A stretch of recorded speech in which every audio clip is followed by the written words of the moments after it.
Minnesota State Republican Senator and human thumb Justin Eichhorn introduced a bill into the Minnesota State Legislature that would classify Trump derangement syndrome as a mental illness. Now, if you don't know what Trump derangement syndrome is, don't feel bad. Nobody does. Basically, it's what people who are so mentally unstable they've made their entire personality revolve around worshiping Jabba the Huttler accuse other people of being if they are even slightly critical of Chairman Cow. It's like the Let's Go Brandon thing, you know, where it's always been incredibly stupid, but their one lonely brain cell is like, man, that's the cleverest shit I've ever heard in my life. Then they just ran with it, even though every single time a person with an IQ higher than the latitude of Ecuador hears it, they're like, no, that's you. You have Trump derangement syndrome. Because the only logical way to describe this mythical Trump derangement syndrome is if somebody is so mentally ill, they're that obsessed with any other human being, let alone one that is so subpar in every conceivable way as Donald Trump. Anyway, I digress. The point is that Minnesota Republicans, who are about as useful as nipples on snakes, which they are, waste all of their time and our tax money doing pointless, useless shit because they are pointless,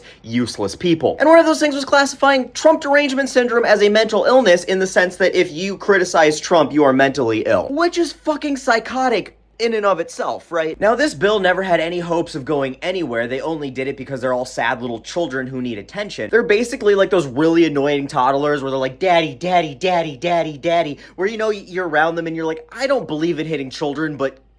And that analogy is even more on point because they call Trump daddy for some weird reason, you fucking sociopaths. God, you people are gross. But anyway, Thumbhead Eichhorn, whose entire campaign has been around being a family man with a wife and 4 kids who goes to St. Paul to fight for their way of life that's under attack from Metro liberals, just got arrested for attempting to pay to molest a child. You know, it is amazing to me that Republicans are in politics and don't own a franchise of movie theaters because the only thing they seem to be good at is projection. Anyway, thankfully, there was no actual children involved. He was just talking to what he thought was a child, but it was actually the police. Because apparently this dumb motherfucker has never watched Dateline. In fact, the most disappointing part about this whole thing was that Chris Hanson'd wasn't there to get it on film. You might be thinking to yourself now, man, it seems like every week I just hear about another Republican doing some kitty diddling, and you would be right. In fact, I'm sure you've heard that the Republican Party is often referred to as the GOP, and you may have wondered where that came from, because there's no R to represent Republican, like in the DNC, you know, and Democrat. And that's because GOP actually stands for Group of Pedophiles. And MAGA, you might think, means Make America Great Again, but it's actually Minor Attracted Groping Adults. The more you know. But I do absolutely love just how quickly karma came crashing down on this whole thing. Because had they not introduced this stupid bill to get themselves national attention, this whole little incident would have never gone beyond local news. But they didn't, and now the entire country knows that the only value that Justin Eichhorn is worried about is how much other people's children are gonna cost him.